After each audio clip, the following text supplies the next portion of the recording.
Imagine um castelo medieval, uma imponente construção de pedra, onde podemos visualizar cavaleiros empunhando espadas e damas, trajando vestidos elegantes durante banquetes extravagantes. Contudo, a vida diária entre aqueles frios muros era bem menos romântica e repleta de surpresas. Registros históricos revelam que, em um pequeno castelo na Inglaterra, Goodridge, durante o século X, quase 100 pessoas trabalhavam, e a cozinha local tinha a árdua tarefa de preparar mais de 24.000 arenques em apenas 3 meses para alimentar todos os residentes.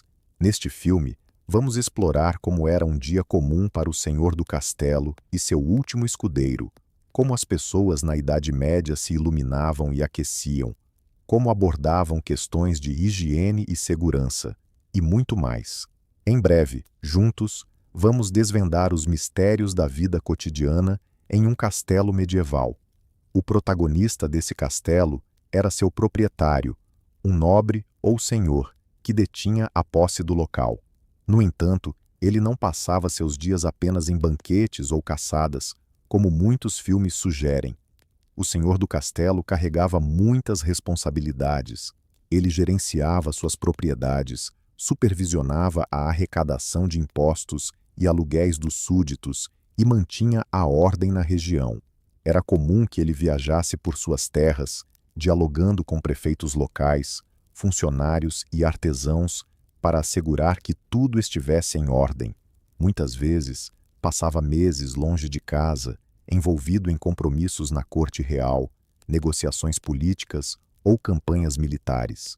Quando se encontrava no castelo, sua rotina geralmente começava com uma oração matinal ou uma missa na capela, caso a família tivesse um capelão.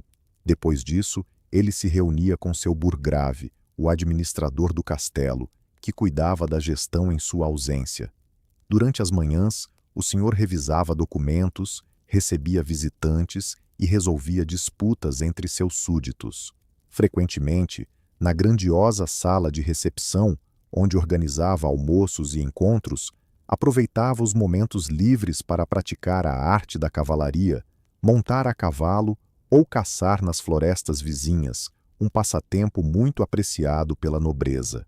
Os dias comuns costumavam terminar cedo, ao anoitecer, com um jantar simples e um merecido descanso, enquanto ocasiões especiais eram marcadas por banquetes elaborados que se estendiam pela noite.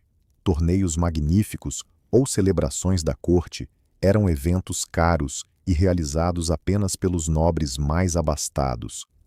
Para o senhor do castelo comum, essas festividades eram mais exceções do que parte da rotina.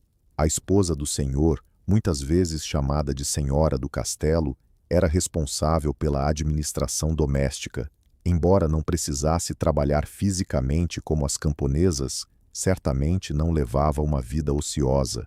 Diariamente, supervisionava os servos, organizava as tarefas na cozinha e a limpeza dos aposentos, além de cuidar dos suprimentos e das necessidades do castelo. A senhora do castelo era uma gestora eficiente. Mesmo não realizando o trabalho manual, precisava ter clareza sobre o que precisava ser feito e como delegar as tarefas entre seus subordinados. A supervisão e a educação das crianças também faziam parte de suas obrigações diárias, ensinando suas filhas a bordar, tocar instrumentos e as boas maneiras da corte, ou confiando essa responsabilidade a amas de leite e governantas. Desde muito jovens, os filhos eram preparados para o manejo de armas e para a arte da equitação. Por volta dos 7 anos, era comum que fossem enviados como pajens para um castelo distante, onde serviam em uma corte estrangeira, aprimorando suas habilidades na cavalaria e aprendendo sobre etiqueta. Enquanto isso, a senhora do castelo estava cercada por jovens nobres e damas de honra, muitas vezes oriundos de famílias influentes, que durante seu serviço acumulavam experiências valiosas sobre a vida na corte. Além de cuidarem de suas famílias, as mulheres do castelo se dedicavam ao artesanato, como costura e fiação. Elas eram responsáveis pela correspondência familiar e cuidavam dos membros adoecidos da casa, utilizando infusões de ervas. Na sociedade, a figura da senhora nobre tinha um papel fundamental. Durante os banquetes, ela se sentava ao lado do esposo, recebendo os convidados ilustres, garantindo o conforto dos visitantes e, com frequência, distribuindo esmolas aos necessitados que se aproximavam do castelo em busca de auxílio. Se o senhor estivesse ausente por um período prolongado, a senhora assumia a administração da residência e dos bens. Em situações excepcionais, algumas nobres eram até capazes de organizar a defesa do castelo. Lendas e crônicas falam de senhoras corajosas que não hesitaram em proteger seu lar de inimigos quando necessário. No pátio do castelo, risadas e brincadeiras enchem o ar. Um grupo de crianças se diverte jogando pega, enquanto os meninos encenam duelos com espadas de madeira, como se já fossem cavaleiros de verdade. A infância em um castelo medieval trazia seu próprio encanto, mas também suas dificuldades. Os filhos da nobreza cresciam em um ambiente de relativa abundância e segurança, mas desde cedo eram submetidos a rigorosas exigências e disciplina. Nos primeiros anos de vida, as crianças passavam a maior parte do tempo com suas mães e mulheres da família. Muitas vezes, um pequeno era cuidado por uma ama, que lhe ensinava os hábitos básicos. Ao atingir os 7 anos, a vida das crianças sofria uma mudança significativa. Os meninos geralmente eram enviados para servir como pajens a um nobre, onde, longe de casa, aprendiam a etiqueta e habilidades de combate, servindo seu senhor até se tornarem escudeiros e, mais tarde, cavaleiros armados.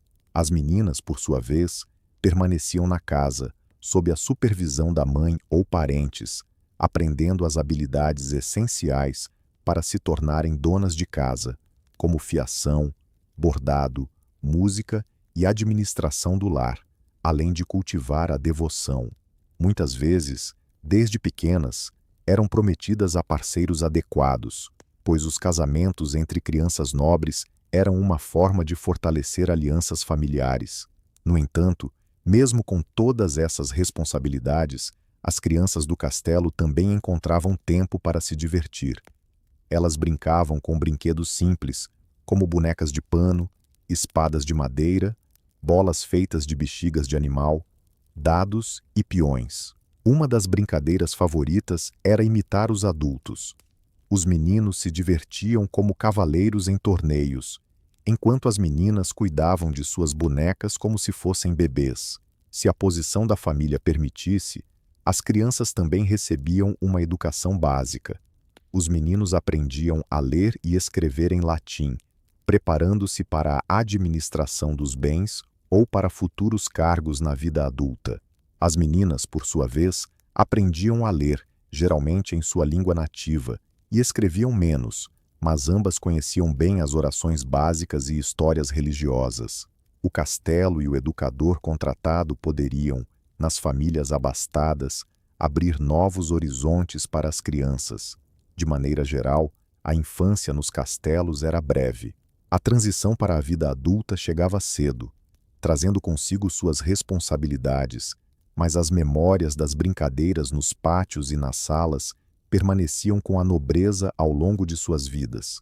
Os castelos não eram apenas residências esplêndidas, eram, acima de tudo, fortalezas.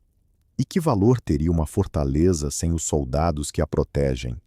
Em tempos de tranquilidade, a guarnição do castelo costumava ser bastante reduzida. Em um castelo menor, talvez apenas uma dúzia de homens armados estivesse encarregada da vigilância. Eles operavam a ponte levadiça e as grades na entrada, patrulhavam as ameias nas muralhas e asseguravam que ninguém não autorizado entrasse. O comandante da guarnição, geralmente um burgrave ou castelão, costumava residir logo acima do portão ou na torre principal e, na ausência do senhor do castelo, assumia suas funções. Contudo, quando o perigo se aproximava, o castelo se transformava em um animado acampamento militar. Durante um cerco, não apenas soldados de profissão e cavaleiros da região se reuniam nas muralhas, mas também súditos armados e todos que podiam pegar em armas. Crônicas medievais retratam cenas dramáticas de cerco, com centenas de defensores aglomerados nas muralhas, pátios e salas, flechas cortando o ar, enquanto o ambiente se tornava denso com a fumaça de projéteis em chamas e explosões de cargas rudimentares. Em uma luta desesperada pela sobrevivência, os defensores, em situação extrema, eram capazes de recorrer a cavalos, cães, gatos e até mesmo a cozinhar cintos e botas de couro, apenas para suportar meses de fome, isolados do mundo. Os ataques diretos às muralhas eram realizados com espadas, lanças e machados, enquanto arcos longos e bestas disparavam projéteis letais contra os invasores. A partir do século XI, as primeiras armas de fogo, como arcabuzes, armas de gancho e pequenas peças de artilharia, começaram a equipar as guarnições, aumentando o poder de fogo dos defensores. Mesmo assim, a maioria dos cercos medievais era decidida pela paciência e pela falta de suprimentos. Aquele que não conseguisse garantir comida e água suficientes acabava se rendendo. No dia a dia, havia poucos soldados no castelo e suas vidas eram monótonas. Eles se revezavam nos postos, nas torres e nas muralhas, treinando o manejo de armas no pátio e cuidando do arsenal. À noite, as sentinelas patrulhavam as muralhas, assegurando que os portões estivessem seguros. Muitos desses guerreiros eram pequenos nobres ou mercenários profissionais, que recebiam salários ou terras em troca de seus serviços. Para eles, o castelo era ao mesmo tempo um quartel e um lar. Frequentemente, dormiam juntos em uma grande sala ou na guarda, e as rações de alimentos e bebidas eram fornecidas pela cozinha do castelo. Nos grandes castelos, os cavaleiros mais importantes podiam ter seus próprios aposentos, mas os guardas comuns se contentavam com um simples leito ou um colchão no chão. Embora a maioria dos dias de guarda fosse tranquila e quase monótona, cada membro da guarnição sabia que, em caso de ataque, uma enorme responsabilidade recaía sobre seus ombros: a segurança de todos os habitantes. Ainda escuro, quando a luz do amanhecer começa a iluminar o castelo, surge da cozinha a figura de uma jovem serva, carregando lenha.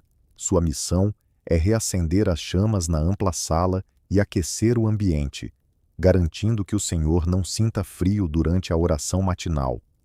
Enquanto isso, um ajudante apressa-se até o poço em busca de água fresca. O castelo desperta para a vida, e com ele, uma multitude de servos que têm uma imensa quantidade de tarefas a realizar antes do amanhecer. Esses servos formavam o grupo mais numeroso entre os habitantes do castelo. Em grandes residências nobres, isso poderia significar a presença de várias dezenas de pessoas, cada uma com uma função específica, desde o administrador e o mordomo até o lacaio pessoal, o copeiro e o responsável pelas bebidas, além do mestre de estábulo, que cuidava dos animais e do pátio, sem esquecer do cozinheiro, padeiro, ferreiro e uma série de aprendizes e jovens encarregadas da limpeza diária. Os cargos especiais também eram comuns, com jovens escudeiros e damas de honra das boas famílias do castelo, que, em meio a tarefas mais leves, aprendiam os modos da corte. No entanto, no outro extremo dessa escada social, encontravam-se os humildes ajudantes de cozinha, que de manhã à noite se dedicavam a tarefas pesadas ou à limpeza das lanternas do castelo. Por trás de cada peça de roupa, cada lenha que ardia, cada vela acesa, estava o esforço incansável de um servo. Trabalhar no castelo significava labutar arduamente do amanhecer até o anoitecer. No verão, o dia começava muitas vezes às 5 da manhã e encerrava por volta das 7 da noite. Férias eram praticamente um luxo inexistente, e o descanso só era concedido em feriados. O salário era baixo, mas em compensação havia a certeza de um teto, uma refeição quente e vestimentas nas cores do brasão do Senhor, conhecidas como libéria. Recebiam rações regulares de alimentos, e as sobras da mesa do Senhor muitas vezes eram mais saborosas do que o que os camponeses consumiam no campo. Não é de se admirar que trabalhar no castelo fosse bastante almejado entre a população mais pobre. Muitos viam essa experiência na nobreza como uma verdadeira escola da vida e uma chance de ascensão. Um aprendiz ou uma jovem talentosa poderia, aos poucos, conquistar promoções ou a simpatia do senhor. Nem todos os servos residiam no imponente palácio. Aqueles em posições elevadas, como o mordomo ou o cozinheiro, tinham quartos próprios dentro do castelo, enquanto o restante da equipe enfrentava condições precárias. Dormiam juntos no sótão da estrebaria, na cozinha, perto da lareira ou em um simples colchão em um canto da sala, muitas vezes compartilhando a cama com outros para se aquecer e por falta de espaço. Mesmo após um longo dia de trabalho, o descanso não era completo. Depois do pôr do sol, os servos ainda precisavam apagar as fogueiras, fechar os prédios de serviço e garantir que, ao amanhecer, tudo estivesse pronto para o conforto do senhor. A alimentação no castelo era uma tarefa logisticamente complexa, envolvendo grande parte do pessoal. Geralmente, eram servidas 2 refeições principais, um almoço farto ao meio-dia e um jantar mais leve após o anoitecer. No café da manhã, a refeição era simples, como pão com queijo ou mingau, acompanhado de cerveja. O cozinheiro e seus assistentes tinham a responsabilidade de alimentar não apenas o senhor e sua família, mas também dezenas de membros da equipe, da guarda e dos servos. Em castelos grandes, mais de 100 pessoas podiam se reunir à mesa, e em banquetes, esse número aumentava ainda mais. A cozinha medieval era um espaço amplo, com uma lareira aberta e diversos fornos ou caldeirões. Por conta da fumaça, do odor e do risco de incêndio, as cozinhas eram sempre isoladas da área residencial, muitas vezes situadas no térreo, ao lado do palácio ou em alas e edifícios subterrâneos. Durante grande parte da Idade Média, essas cozinhas careciam de chaminés. A fumaça escapava apenas por pequenas janelas. Foi somente no final desse período que se começou a construir chaminés de alvenaria para melhorar a ventilação. Um dos exemplares mais antigos preservados pode ser encontrado na cozinha do castelo de Hophoff, que remonta ao século X. Os cozinheiros trabalhavam incansavelmente, lidando com o calor e a pressa.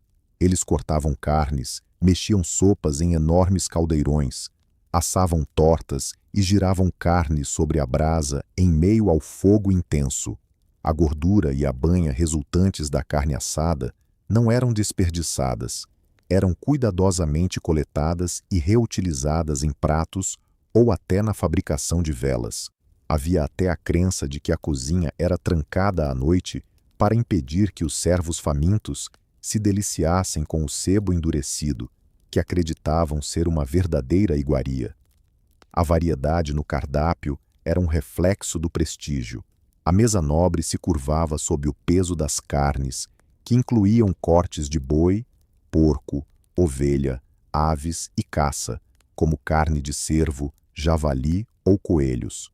Verdadeiras iguarias que hoje em dia poderiam surpreender eram comuns entre a nobreza, que se deliciava até com pavões, cisnes e pequenos pássaros cantores. Durante os dias de jejum, quando a carne era proibida, o peixe assumia o papel principal. Nos depósitos do castelo, havia barris de arenques em quantidade impressionante, lúcios secos ou salgados, carpas dos lagos, enguias e, nas residências mais opulentas, iguarias como esturjões e peixes do mar, trazidos de longe. O inverno representava um desafio para a cozinha. Sem carne fresca e legumes, a dieta era baseada em alimentos que haviam sido conservados, secos ou colocados em salmoura no outono anterior. Assim, os cozinheiros faziam uso generoso de especiarias e preparavam diferentes molhos. Os sabores intensos da pimenta, gengibre, cravo da Índia e açafrão ajudavam a disfarçar o gosto salgado e monótono dos pratos conservados. Especiarias caras eram também um símbolo de riqueza. Quem não poupava em pimenta e canela demonstrava sua ostentação. Todos os dias, enormes quantidades de pão eram assadas. Na maioria dos castelos, havia uma padaria separada, frequentemente localizada no subsolo, equipada com um grande forno. O padeiro amassava a massa em grandes recipientes e retirava do forno pães de diversas qualidades. Para o senhor e a senhora, era servido pão de farinha de trigo branca. Para a equipe e os convidados, pães mais escuros de centeio. Para os servos, pães mais pesados de cevada, aveia ou ervilha, e até bolachas duras especiais de fava e farelo para os jumassi, cavalos. Se disponível, a cervejaria do castelo produzia centenas de litros dessa bebida essencial para todas as classes sociais. A cerveja mais leve, feita de grãos, era consumida por adultos e crianças em vez de água, enquanto a nobreza se deleitava com vinhos importados ou doces licores de mel. As refeições eram servidas em um grande salão, em longas mesas de madeira. No cabeçalho da mesa, ocupava seu lugar o senhor, ao lado da família e dos convidados mais ilustres, seguidos pelos cavaleiros, funcionários e, por último, os servos. Muitas vezes, os servos só podiam comer após os nobres. As refeições eram regidas por rígidas regras de etiqueta. Geralmente, comia-se com as mãos. Os convidados recebiam um pedaço de pão como prato, e cada um tinha seu próprio faca, colher de sopa e tigela. O uso de garfos era quase inexistente na Idade Média, sendo o pão e os dedos os principais utensílios. Antes de cada refeição, era fundamental lavar as mãos em uma bacia com água que circulava pelas mesas ou estava localizada perto do poço no pátio. Os jovens escudeiros eram responsáveis por garantir que todos seguissem as boas maneiras. Por exemplo, era inaceitável limpar o nariz nas toaletes ou cuspir no chão, e deveriam ter cuidado para que suas partes traseiras não se comportassem como um canhão disparando. Até mesmo os guias de etiqueta da época advertiam os jovens sobre comportamentos indecentes. Após o prato principal, era a hora da sobremesa, que incluía frutas frescas ou secas, nozes e queijos. O banquete chegava ao fim quando o senhor se levantava da mesa, sinalizando que a refeição tinha terminado por aquele dia. Depois, era o momento de limpar as mesas, recolher os restos e trocar a palha do chão, que funcionava tanto como um tapete improvisado quanto como um lixo durante a refeição. A vida no castelo era exigente. Os castelos medievais, apesar de sua aparência imponente, não eram tão confortáveis quanto pareciam. O aquecimento, especialmente no inverno, era uma luta constante contra o frio.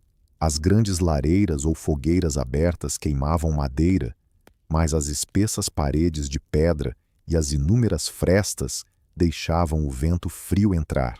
Por isso, as pessoas vestiam várias camadas de roupas, mesmo dentro de casa, e à noite se cobriam com pesados cobertores, muitas vezes dormindo em camas compartilhadas para se aquecerem mutuamente. As janelas eram pequenas e frequentemente desprovidas de vidro, apenas com persianas de madeira ou tecido esticado, permitindo a entrada de pouco calor e quase nenhuma luz, o que tornava os ambientes dos castelos bastante sombrios. Tapeçarias e cortinas nas paredes não apenas decoravam, mas também isolavam do frio. No chão, espalhava-se palha com ervas aromáticas que absorviam sujeira e odores, sendo trocadas regularmente. No final da Idade Média, alguns castelos começaram a ter lareiras mais eficientes, que aqueciam os ambientes sem fumaça, mas isso era um luxo reservado aos mais abastados. A água também era um recurso vital. O abastecimento nos castelos determinava o conforto em tempos de paz e a sobrevivência durante um cerco. Muitos tinham seu próprio poço profundo escavado na rocha, onde a água era retirada com um moinho ou uma enorme roda de pé.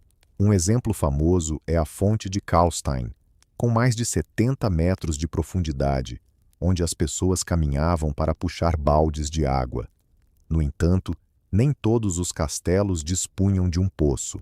Em terrenos íngremes, a água subterrânea era às vezes inacessível, levando à construção de cisternas para coletar água da chuva, com calhas direcionando a água do telhado. A água era um recurso tão valioso que o desperdício era inaceitável. Durante um cerco prolongado, a escassez de água poderia rapidamente comprometer a defesa.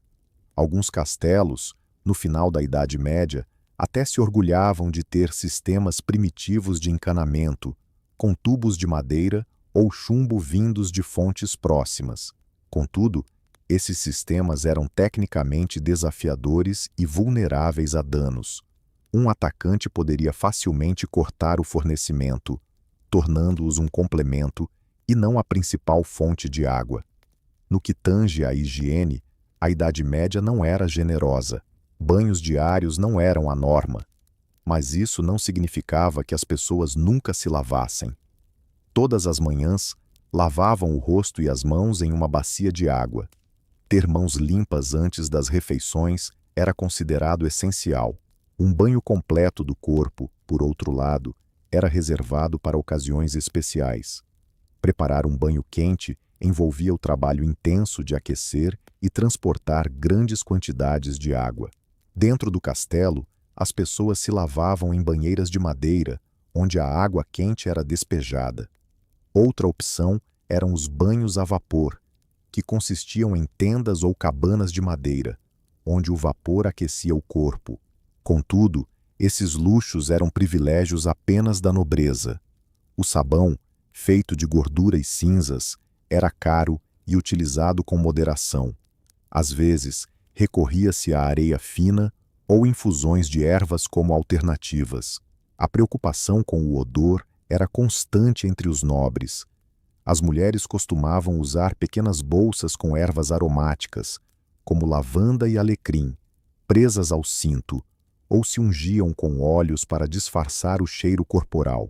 Manter a limpeza em um castelo, habitado por dezenas de pessoas e animais, era uma tarefa quase impossível. Os banheiros na Idade Média tinham suas peculiaridades.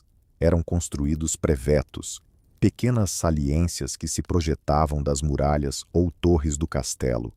Dentro desses locais, havia uma tábua de pedra ou madeira com um buraco, e tudo que passava por ali caía diretamente atrás da muralha. Se o castelo possuía um fosso, os dejetos eram direcionados para lá. Em outras situações, caíam em fossas ou valetas ao pé das muralhas. Esses banheiros eram tudo, menos confortáveis, sem água corrente ou privacidade. A higiene não era uma preocupação predominante. Apenas os servos ou súditos convocados precisavam lidar com a sujeira acumulada, um trabalho que ninguém desejava. Além dos brevetos, usavam-se penicos, que eram recipientes para as necessidades noturnas ou durante doenças, e pela manhã seu conteúdo era despejado pela muralha, muitas vezes no fosso novamente. É fácil imaginar que o aroma em um castelo medieval era nada agradável. A combinação do cheiro da fumaça das fogueiras, dos estábulos, do lixo e dos dejetos humanos era uma realidade à qual os habitantes da época estavam acostumados e com a qual conviviam. E, na verdade, não havia outra opção. A regra era clara. Quanto maior e mais populoso o castelo, piores eram as condições de higiene e mais forte o odor. No entanto, os medievais não enxergavam esses desconfortos de forma tão negativa como fazemos hoje. O frio, a sujeira e a falta de espaço eram considerados parte natural da vida. O maior luxo que o castelo oferecia não era água corrente ou sabão, mas sim segurança. A possibilidade de viver atrás de muralhas imponentes, protegidos de inimigos, ladrões e infortúnios, compensava todas as carências. No contexto da época, a vida no castelo, apesar das dificuldades e da higiene precária, ainda era considerada privilegiada. A maioria das pessoas comuns que vivia fora enfrentava condições ainda mais severas. A vida no castelo não se resumia apenas a trabalho e obrigações. Na Idade Média, as pessoas também sabiam como se divertir e relaxar. O entretenimento diário era bem diferente do que conhecemos hoje, sem eletrônicos ou livros impressos. Todos os prazeres eram vividos de forma social. Entre as atividades mais apreciadas estavam a caça e a falcoaria. O senhor do castelo, acompanhado de seus cavaleiros, montava a cavalo em busca de caça nas florestas vizinhas, onde caçavam cervos, javalis ou raposas. Além disso, organizavam caçadas com aves de rapina treinadas, como falcões e gaviões, para capturar animais menores. A caça não era apenas um passatempo, também garantia carne valiosa para a mesa e era vista como um nobre exercício de coragem e habilidade para os cavaleiros. Uma das grandes paixões da nobreza medieval eram os torneios e os duelos de cavaleiros. Embora não ocorressem diariamente, eventos especiais eram organizados em locais apropriados próximos ao castelo, atraindo cavaleiros de longe. Os participantes, vestidos em suas armaduras reluzentes, duelavam com lanças, conhecidas como justas, ou em combates de espada, enquanto as damas assistiam, torcendo por seus campeões. Os triunfadores ganhavam honra, prestígio e, frequentemente, uma coroa oferecida pela senhora do torneio. Para o senhor do castelo, era o acontecimento social mais aguardado do ano, algo como uma combinação de competições esportivas contemporâneas e um baile elegante. Como já mencionado, a realização de um torneio era um evento dispendioso, reservado para ocasiões excepcionais. Na maioria das vezes, os cavaleiros praticavam duelos em menor escala nos pátios do castelo, como parte de sua rotina diária. Todas as noites, após o trabalho, os habitantes do castelo se reuniam para socializar. Na ampla sala, as tochas e velas iluminavam o ambiente e, se não havia um banquete em andamento, todos se sentavam ao redor da lareira. A família nobre e seus convidados se envolviam em conversas, ouviam música ou histórias. Viajantes, menestréis e cantores traziam novas canções aos castelos, tocando alaúdes, harpas ou gaitas de foles e entoando baladas sobre bravura e amor. Não faltavam bufões e apresentações de malabarismos ou acrobacias, tudo acontecendo ao vivo. Nos palácios reais, os bufões tinham empregos permanentes e se tornavam verdadeiras lendas. O rei francês Francisco I ficou famoso por seu bufão, Tribouet, que sabia fazer piadas até com o próprio monarca. Segundo a lenda, ele conseguiu escapar da morte quando, após irritar o rei, pediu tranquilamente para morrer de velhice. Já o rei inglês, Henrique II, tinha um bufão chamado Roland, conhecido como o Peidorreiro, que todos os anos alegrava o rei no Natal com seu talento peculiar, recebendo em troca um pedaço de terra. Essas histórias provam que mesmo os governantes medievais tinham um bom senso de humor. Além da música e do teatro, a dança também era uma prática comum nos castelos, especialmente em banquetes ou celebrações festivas. Nobres e servos frequentemente se uniam em danças folclóricas ou aprendiam danças de corte ao som de melodias mais elaboradas. Os jogos de tabuleiro também eram bastante populares, com xadrez, damas e tric-trac, um jogo semelhante ao atual gamão. Os jogos de dados, frequentemente acompanhados de apostas, animavam o ambiente. Não era raro que cavaleiros, após alguns copos de vinho, tentassem a sorte nas jogadas. Em contrapartida, o xadrez era visto como um entretenimento digno da nobreza, exercitando a mente, e muitos nobres eram exímios jogadores. Datas importantes como o Natal, a Páscoa, casamentos ou o nascimento de herdeiros eram celebradas com grande pompa no castelo. Os banquetes natalinos podiam durar dias, com muita comida e bebida, canções natalinas e senhores presenteando seus servos. Nesses momentos, Os portões do castelo se abriam também para os moradores da região, onde o senhor distribuía esmolas aos pobres ou entregava as sobras do banquete a súditos escolhidos, permitindo que todos participassem da festa. Dessa forma, o castelo se tornava não apenas uma fortaleza militar, mas o coração pulsante da vida social da região.